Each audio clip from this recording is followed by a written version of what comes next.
과학톡 최미영입니다. 사물인터넷과 클라우드 컴퓨팅이 상용화되면서 우리들의 삶은 초연결 사회로 진입하고 있습니다. 그 덕분에 우리 삶이 편리해지고는 있지만 반면에 개인정보 유출, 사이버 범죄에 노출될 수 있다는 걱정도 함께 커지고 있습니다. 오늘 과학톡은 4차 산업혁명 시대가 도래하면서 관심이 모아지고 있는 사이버 보안에 대해서 알아보겠습니다.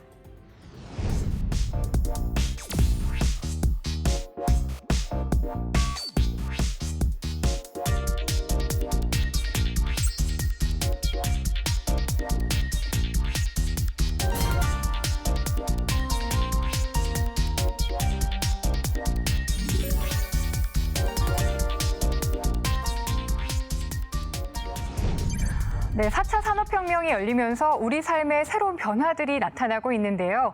하지만 이 4차 산업혁명이 여전히 어렵게만 느껴집니다. 박사님, 4차 산업혁명을 조금 더 쉽게 설명해 주실 수 있을까요? 이제 혁신적인 그동안 굉장히 어려웠던 문제들이 풀리면서 말하자면 혁신적인 변화를 일으키고 있다는 것들을 생각을 하면 될 것 같은데요. 예를 들어서 인공지능, 알파고 때문에 우리가 많이 봤지만 인공지능의 발전이라든지 블록체인, 나노기술, 사물 인터넷, 그리고 로봇 공학이라든지 자율주행차라든지 드론 등 요즘에 엄청나게 많은 기술들이 미친 듯이 만들어지고 있잖아요. 이런 기술들이 갑자기 이제 큰 발전을 이룬 상황을 4차 산업혁명이라고 보면은 큰 문제가 없을 것 같습니다.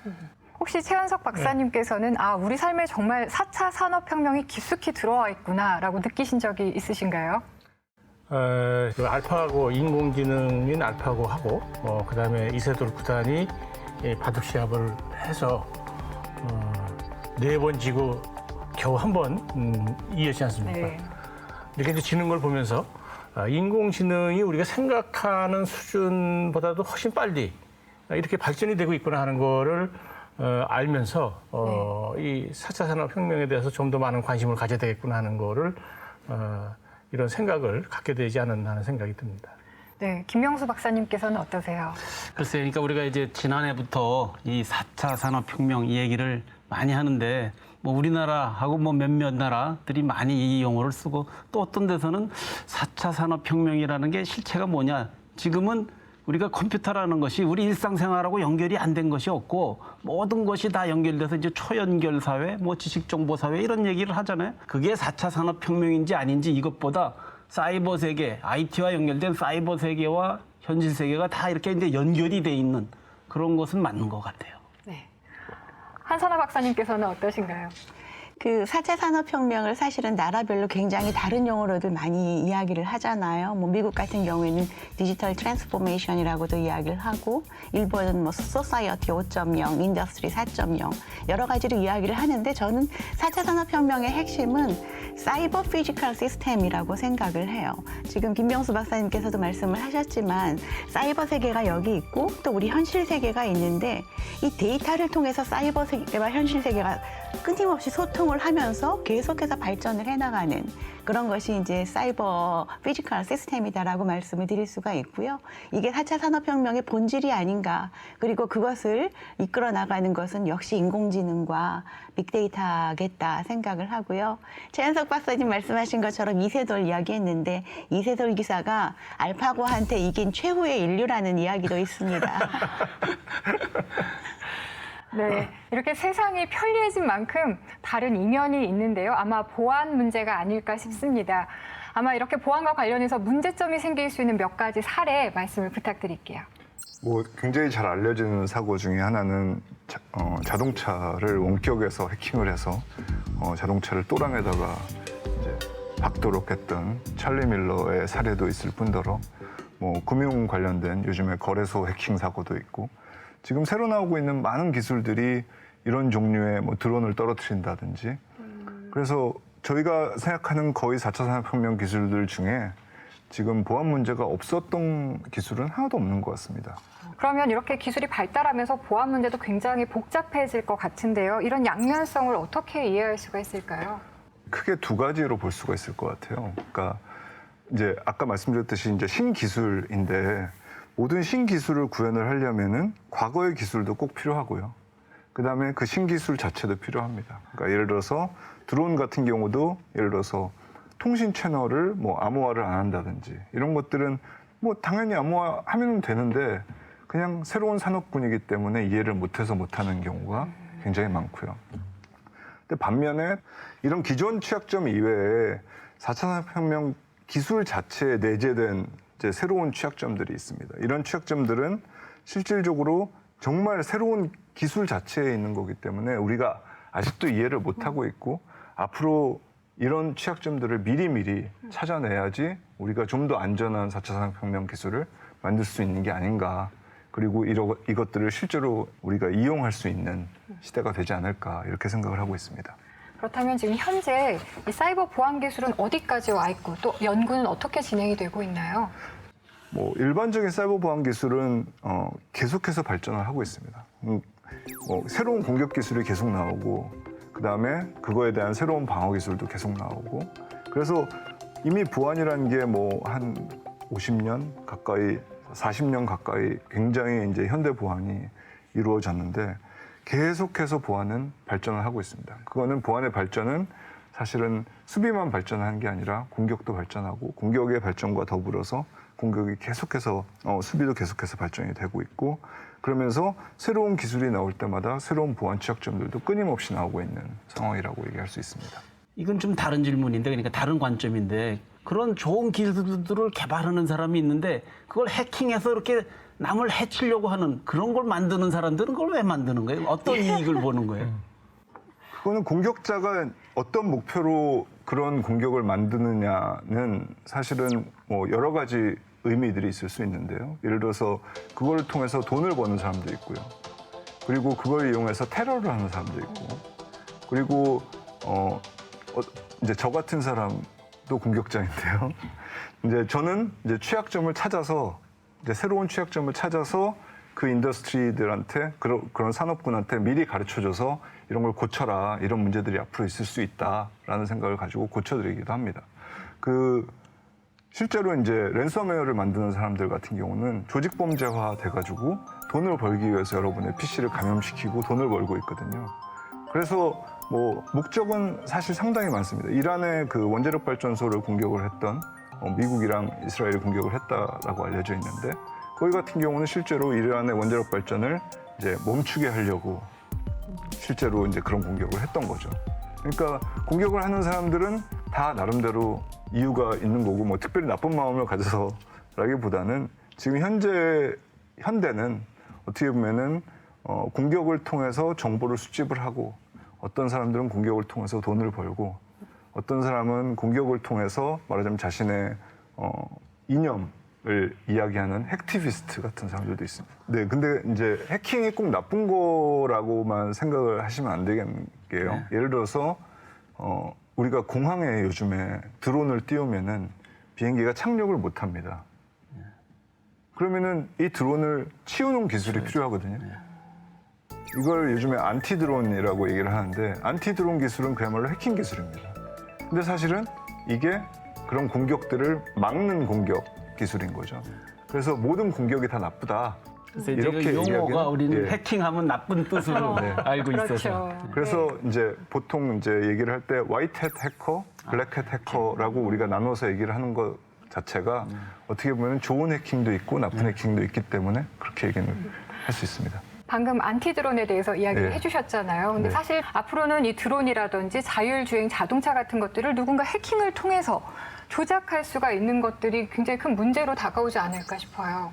해킹을 통해서라기보다는 이미 오래전부터 드론이 처음 개발된 것은 최 박사님께서 잘 아시겠지만 드론을 만든 이유는 실제로는 공격과 그다음에 이제 정찰을 위해서 처음에 드론을 만들었던 거고 실질적으로 지금 미국이 중동에서 미국도 그렇고 드론을 이용해서 드론에서 서로 폭격을 하고 이런 일들이 실제로 있거든요. 그래서 드론이라는 게 원래 촬영 때문에 나온 건 아니고요. 이제 공격, 무인 예, 공격 기술. 무인 정찰과 그렇군요. 무인 공격을 위해서 만든 기술입니다. 일반인들이 이제 취미로 네. 촬영으로 이제 가장 많이 사용하고 있죠. 네, 예. 현재는 촬영 때문에 많이 쓰고 그게 있습니다. 이제 좋은 평화적 이용 사례가 되는 거죠. 네. 근데 하여튼 옛날에는 그 학생들이 서로 그 해킹 시합을 하고 그렇게 해서 그 하여튼 이 또 소프트웨어 쪽에 훌륭한 인재들이 많이 그 발굴이 됐어요.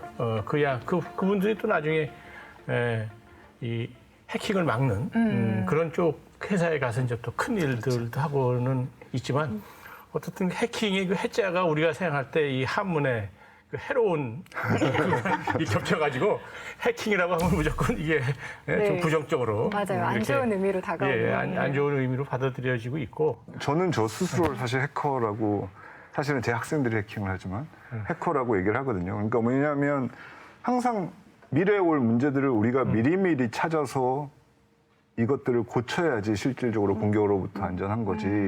그것들에 대해서 우리가 그냥 눈 감고만 있으면은 결국은 누군가 공격자는 찾을 거고 그 공격자가 이제 공격을 할 수 있는 여지를 없앤다는 면에 있어서 화이트햇 해커들은 그런 공격을 미리미리 찾고 막는 일을 예방을 하고 위한 있습니다. 기술 개발을 네. 위해서 하는 거예요. 그거는 좀 용어를 다른 걸 써야 될 것 같아요. 그러니까 일반인들이 사실은 해킹에 대해서 더 두렵게 생각을 하는 이유가 피해자가 수백만, 수천만이 동시에 일어날 수가 있고 또 해커가 밝히지 않으면은요 모를 수도 있어요. 그러니까 내 통장에서 돈이 꾸준히 얼마씩 빠져나가는데 제가 모르고 넘어갈 수도 있다는 이야기거든요. 이처럼 좀 알 수 없는 사이에 광범위하게 피해가 이뤄질 수 있기 때문에 아마 일반 대다수의 사람들이 해킹은 정말 위험하고 참 조심해야 될 일이다라고 생각을 하는 것 같은데요. 저는 교수님 생각에 전적으로 동의를 하시는 것이 훌륭한 해커시라고 하시는데 사실 이거 뭐 법제도 잘해가지고 막으면 되지 않겠느냐라고 이야기를 하는데요. 나쁜 목적을 가진 사람들은 사실은 우리가 법을 아무리 잘 만들어도 그것을 어기고 나쁜 짓을 하는 사람들이 나쁜 거거든요. 그러니까 그것을 막기 위해서는 정말 기술적으로 해커보다 우위에 있는, 나쁜 해커보다 우위에 있는 하얀 모자를 쓴 해커들이 더 많이 필요한 그런 시대가 정말 다가온 것 같습니다. 맞습니다. 말씀해 주신 것처럼 요즘에 굉장히 보안이 이슈잖아요.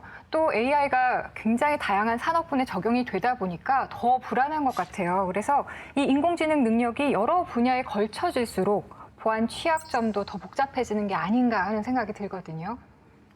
인공지능을 우리는 굉장히 잘 동작하는, 아직까지 봤을 때 우리가 알파고나 요즘에 이미지에 대한 영상에 대한 인식이나 이런 관점에서 봤을 때 인공지능이 굉장히 잘 동작을 하고 있는데 실질적으로는 인공지능의 보안 취약점도 굉장히 많이 나오고 있습니다. 예를 들어서 마이크로소프트의 타이라는 인공지능 챗봇이라는 게 있었습니다.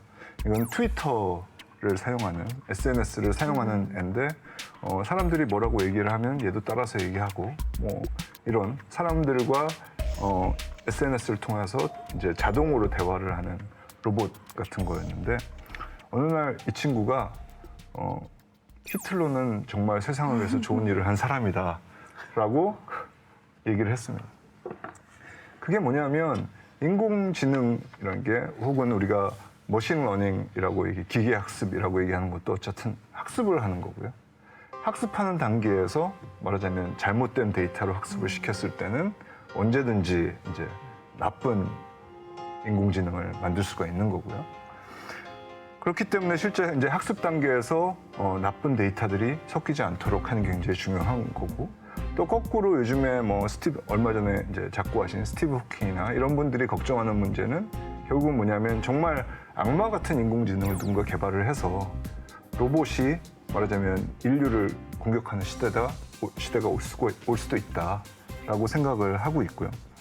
그리고 이제 또 가장 최근에 이제 많이 개발을 되고 있는 거는 영상인식 관련돼서 인공지능이 잘못 이제 분류하는 예들에 대해서 사람들이 굉장히 얘기를 많이 하고 있습니다. 그래서 이거를 뭐 adversarial example이라고 많이 얘기를 하는데 말하자면 인공지능이 잘 동작하지 않는 그런 종류의 이제 영상들을 찾아내고 그런 연구인데 예를 들어서 타조 사진을 인공지능한테 딱 보여주면 타조가 뭐 탑이다 이렇게 인공지능이 실질적으로 얘기하고 이런 것들이 너무 쉽게 이제 이런 것들을 찾아낼 수 있다는 게 굉장히 크게 이슈가 되고 있습니다. 그래서 인공지능이 굉장히 잘하고 있다. 알파고 예만 보더라도 잘하고 있다라고 생각이 되지만 지금 바둑은 그래도 제한된 룰에서 그런 거고 실질적으로 우리가 인공지능을 적용해서 사용하는 데 있어서는 아직도 많은 취약점들이 실제로 존재를 하고 있다라고 얘기를 할 수 있습니다. 사실은 그 부분은 인공지능의 보안 문제라기보다는 인공지능의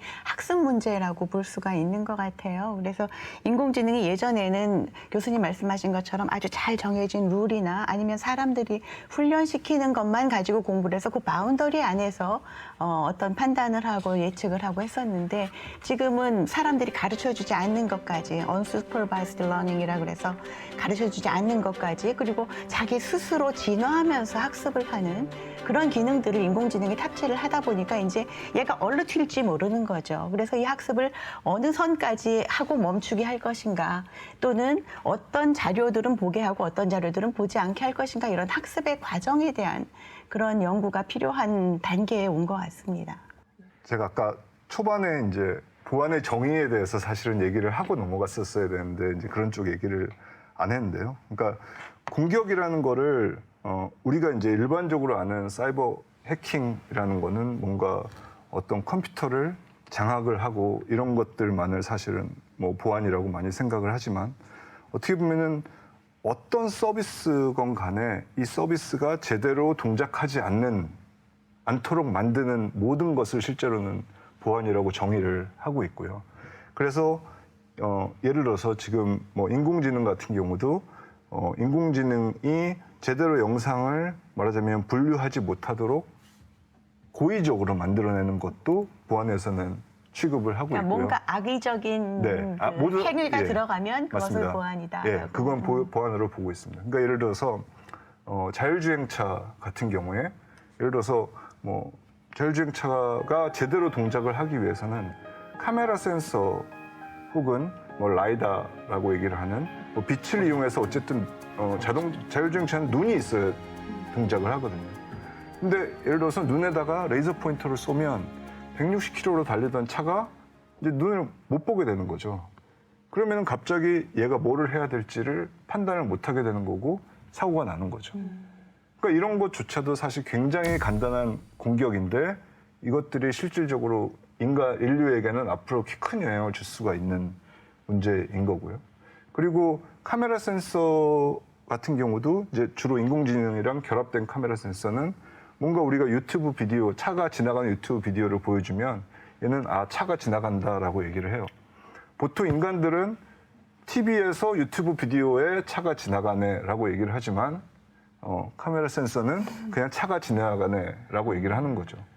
그렇기 때문에 실질적으로 차에 뭔가 비디오가 있으면 이제 이런 카메라 센서들은 착각을 할 수가 있는 거고 이걸로 인해서 또 사고가 날 수가 있는 거거든요.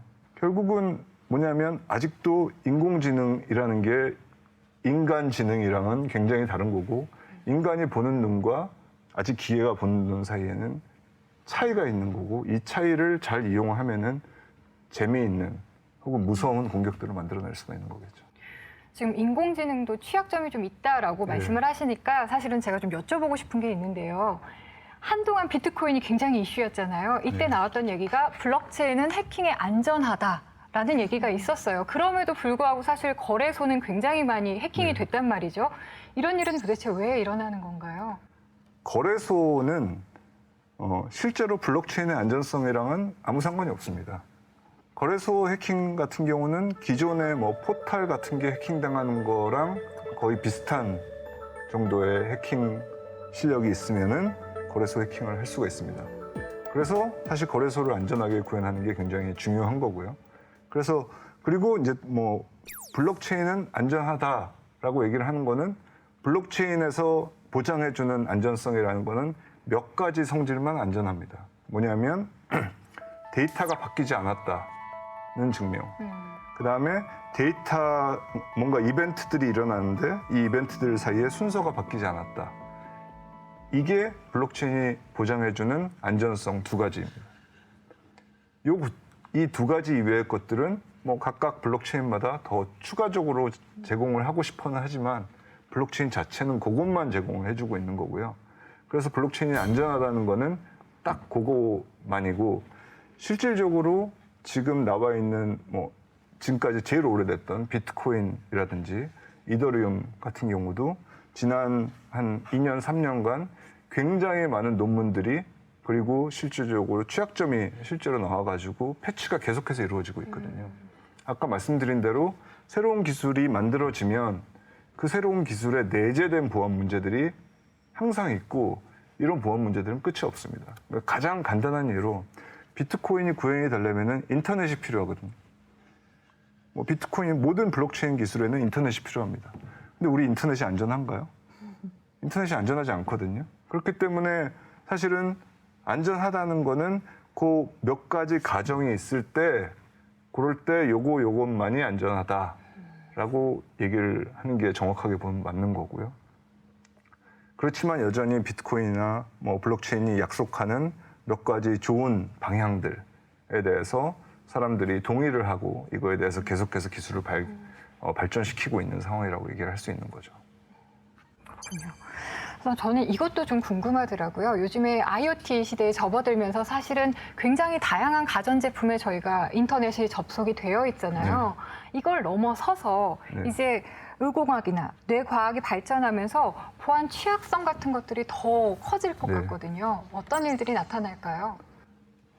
굉장히 많이 알려진 것들 중에 하나는 이제 몸 안에 임플란트가 되는 의료기기들이 있어요. 예를 들어서 심장박동기라든지, 그러니까 부정맥 같은 환자들을 돕는 심장박동기 같은 경우에 원격에서 이제 심장박동기를 장악을 해서 뭐 멈추게 하고 이런 일들이 가능하다는 연구들이 이미 있었고요.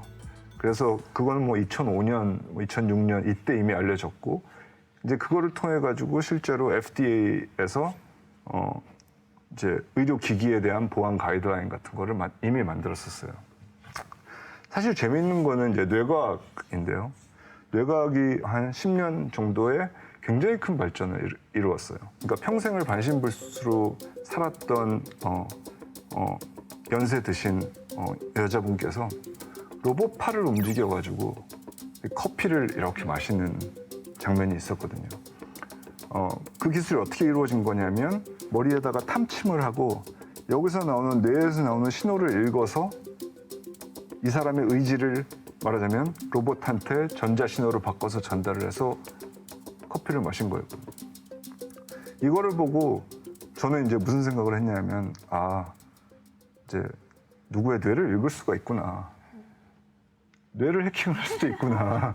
그럼 누군가 제 뇌를 껐다 켰다 할 수도 있는 건가요? 뭐 그래서 이제 해킹 관점에서 보면은 뇌에 대한 해킹은 기본적으로 누구의 기억력을 읽어내고 혹은 영화에 나오듯이 누구의 기억을 지우고 아니면 누구의 기억을 쓰고 이런 연구들이 앞으로도 나올 수 있겠구나라고 생각을 하고 있었어요. 근데 실질적으로 보면은 미국 MIT에서는 기억을 지우는 연구를 하고 있다고 하더라고요. 그래서 이게 나쁜 목적으로 하나 보다라고 생각을 했는데 미국 같은 경우는 이제 전쟁 상해용사들이 굉장히 많잖아요. 근데 이분들이 굉장히 트라우마가 굉장히 심하대요. 전쟁 트라우마가. 그래서 이 트라우마를 지우기 위해서 그 연구를 하고 있다라고 하더라고요. 근데 사실 뇌과학을 보면서 저는 이제 항상 뇌과학과 보안을 보면서 항상 사람들에게 해주고 싶은 얘기가 뭐냐면 과학은 누구 편이 아닌 거죠.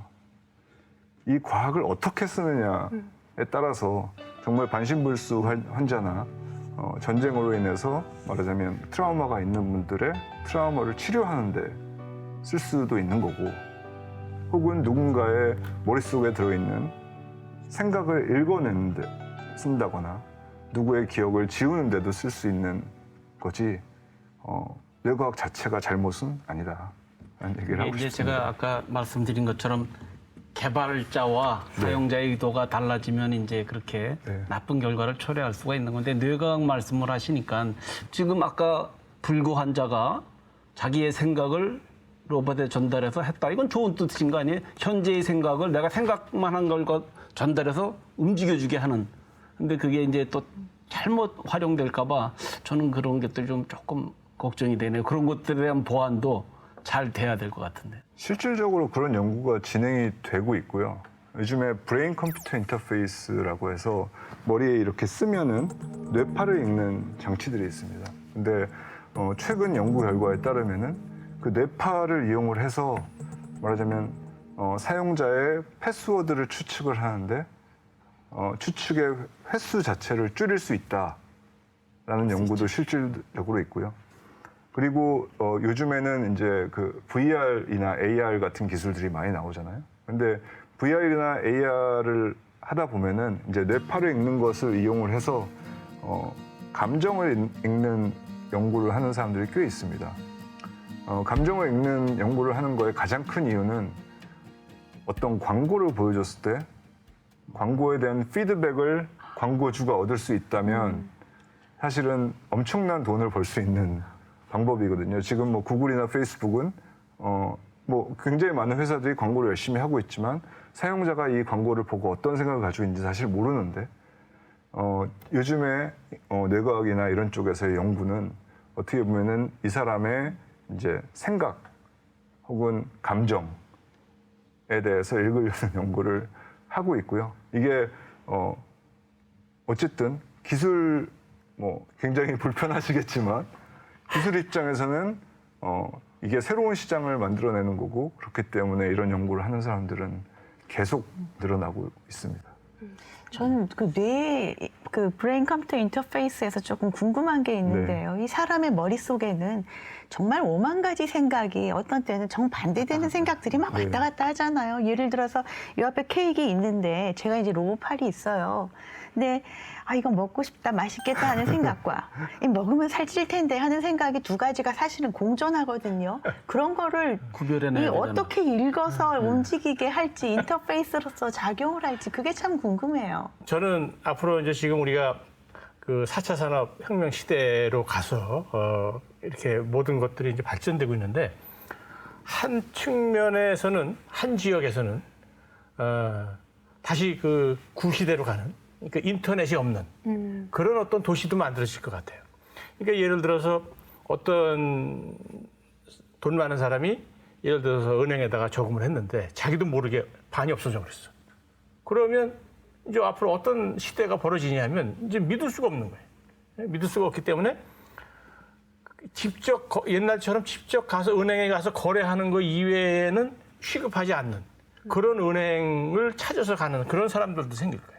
인터넷 거래를 안 하는 그런 그 은행도 이제 앞으로는 생길 수 있지 않을까. 왜냐하면 이런 그 보안을 갖다가 완벽하게 해결할 수 있는 방법이 없고 계속 이제 이게 개발이 된다고 하더라도 없다고 하면은 이제 이거를 없는 세상으로 가는 아마 그런 세상도 별도로 좀 만들어지지 않을까 하는 그런 생각도 한번 해보게 됩니다. 네, 이렇게 기술이 발전하면서 나는 심지어 인터넷이 아예 안 되는 데서 살고 싶다라는 하는 분들이 생길 수도 있는 것처럼 이게 과학기술이 발전하면 발전할수록 사실은 이 사이버 보안에 대한 문제를 피할 수는 없는 것 같아요.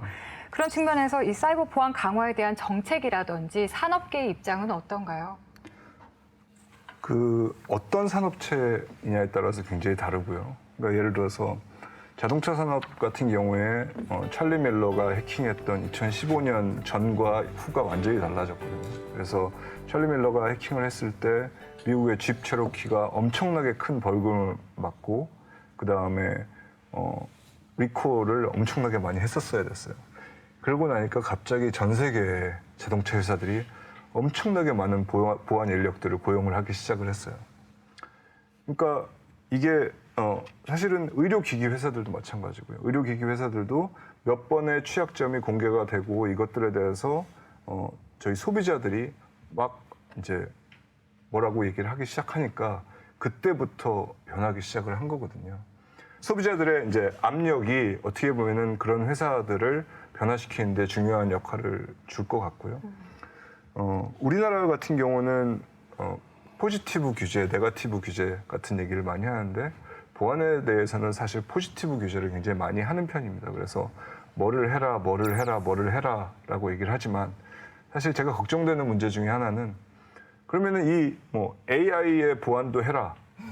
이게 지금 계속해서 개발이 되고 있는데 뭐 자율주행차의 보안도 해라. 라고 구체적으로 이것들을 전부 다 우리가 포지티브 규제를 할 수 있을까? 이 많은 거에 대해서. 보안은 세상의 모든 만물이 보안의 대상이 될 텐데 말하자면 포지티브 규제로 이것들을 다 풀 수 있을지는 잘 모르겠고 말하자면 보안 입장에서 보면은 어떻게 보면은 더 안전한 게 오히려 네거티브 규제가 아닐까. 미국 같은 경우도 네거티브 규제를 하더라도 꽤 잘하고 있기 때문에 라는 생각을 하고 있습니다. 그러니까 산업체 입장에서 보면은 만약에 뭐를 내놨다가 사고가 나면은 그 다음에 더 걷잡을 수 없는 더 많은 비용이 들기 때문에 단계적으로 어느 정도까지 개발이 돼서 이 정도는 내놓을 수 있다. 완벽한 거라는 건 있을 수가 없기 때문에 아마 그래야지 이게 이제 산업의 일반인들이 쓸 수 있는 수준까지 나오려면은 어디까지 개발이 돼야지 내보낼 수 있다. 아마 이렇게 돼서 아마 이런 우리 보안을 연구하시는 분들이 할 일이 굉장히 많이 있고 산업체하고 지금 앞으로 이 4차 산업혁명 사이버 피지컬 시대는 보안 관련된 이런 걸 하시는 분들의 일이 굉장히 많을 것 같고 저희가 좋은 방향으로 어쨌든 기술이 많이 좀 안전하게 우리 삶이 안전하고 편리해지기 위해서 기술을 개발하는 건데 자꾸 뭐 나쁜 쪽으로 활용되는 이런 것들이 나오는 예는 자꾸 좀 줄여주고 이렇게 가야지 될 것 같아요. 네, 이 보안 관련 인력이 굉장히 많이 필요하게 될 것이다라고 말씀을 해주셨는데 이런 인재는 어떻게 육성할 수가 있을까요? 일단 그 굉장히 좋은 말씀을 해주셨는데 제 입장에서는 뭐 어쨌든 4차 산업혁명과 관련된 보안 연구를 하는 제 입장에서 보면은 사실은 새로운 기술이 나오면 나올수록 제가 할 일이 많죠. 놀 수 있는 판이 넓어지기 때문에 사실은 훨씬 좋은 거고 다양한 취약점들을 찾을 수 있는 게 계속 늘어나는 거고 결국은 이제 지금 인터넷과 연결되지 않은 이제 산업군은 앞으로는 없어질 거라고 생각이 되는 거고 그러면 결국은 모든 산업군의 이제 기존의 보안 문제와 이제 새로운 보안 문제들이 전부 다 합쳐질 거라는 거죠. 결국은 어떻게 보면은 이런 새로운 산업을 이제 이해하는 학생들, 예를 들어서 인공지능을 이해하는 학생들도 보안 쪽으로 들어오면 좋겠고, 보안을 하는 학생들도 인공지능을 했으면 좋겠고, 자율주행 기계를 만드는 사람들도 어떻게 보면 센서를 만드는 하드웨어 엔지니어들도 보안에 대해서 이해를 했으면 좋겠는 거고, 또 보안을 하는 사람들은 또 그쪽에 도와줘야 되는 거고, 어떻게 보면 교육 자체도 사이버 피지컬이 돼야 되는 시대가 되는 거고, 그렇기 때문에 이제 보안의 영역이 굉장히 넓어질 거고, 그렇기 때문에 많은 사람들이 보안을 꿈꾸고 저처럼 행복한 인생을 살아갔으면 좋겠다. 또 행복하다고 하시니까 제가 네. 이 질문을 드려봐야 될 것 같아요. 이 사이버 보안을 연구하고 싶어하는 청소년들에게 한 말씀 해주신다면 어떤 말씀 해주실 수 있을까요? 굉장히 넓은 분야이기 때문에 사실은 제가 정말 해주고 싶은 말은 항상 사이버 보안에 관심을 갖고 어떤 일들을 연구들을 하고 있고 어떤 결과들이 나온지에 대해서는 알아야 하지만 사실 제일 중요한 거는 학교 공부를 열심히 해야 될 것 같고요. 학교 공부를 열심히 하고 대학에 어떤 전공을 하더라도 사실은 보안에 관심을 갖고 연구를 할 수 있는 방법들은 충분히 있거든요. 그래서 꼭 보안만을 전공을 할 필요는 없고요. 사실 젊은이들이 지금 어느 모든 분야가 다 연결이 돼 있기 때문에 한 분야만 뭐 잘한다고 되는 게 아니고 사이버만 또 열심히 사이버 보안만 잘한다고 되는 게 아니고 그렇기 때문에 본인들이 흥미있는 분야를 지속적으로 관심을 갖고 해야 이게 다 서로 연결이 돼 있기 때문에 오늘은 사이버 보안이 중요하다는 얘기를 우리가 논의했지만 어느 분야나 다 각각이 다 중요하기 때문에 본인의 관심 분야, 흥미있는 분야를 열심히 하는 게 저는 제일 중요하다 이렇게 근데 생각이 이 돼요. 사이버 보안이 결국은 소프트웨어에 대한 연구가 중심이 되지 않을까요? 아니요. 아닙니까?